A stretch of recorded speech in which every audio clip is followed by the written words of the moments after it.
How to clone apps on Samsung Android phone. Hello everybody, welcome back to another video. In this video we're gonna look on how we can clone our apps if you are on a Samsung Android phone. So without any further delay, let's begin with the video and make sure to watch this video till the end. But before doing that, I want you to make sure to hit the like, share and subscribe icon. So first thing first, to do that, Samsung already has a built-in feature. For that, you just need to go to settings to access. Open up your settings until you see advanced features. Just tap on advanced features and here you will be able to see this dual messenger option.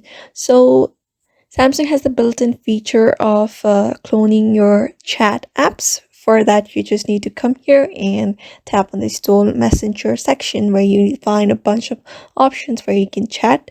Just tap on one of the options. Let's say I'm gonna just enable this option of Facebook, and you'll get a notification here that says you'll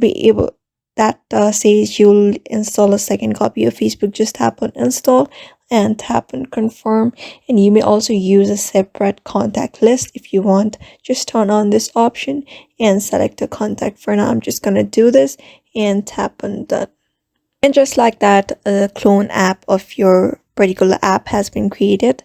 Just get back to see that clone app. You can see this clone sign at the side of the app that I just cloned. So except that if you want to clone any of the app, what you can do is just install a third party app. For that, you may just go to Play Store in order to download any other app except for the chat apps, which is a built-in feature on Samsung. But if you don't have, then you may just download a third-party app that is named Parallel Space. You can see this app with this icon. Just tap on it and tap on install. After installing, just select the app that you want to clone, and just like that, a clone app will be installed on your device. So therefore, by following this method, you can clone your apps on Samsung Android phone. So I hope this video was helpful to you, and thank you for watching this video.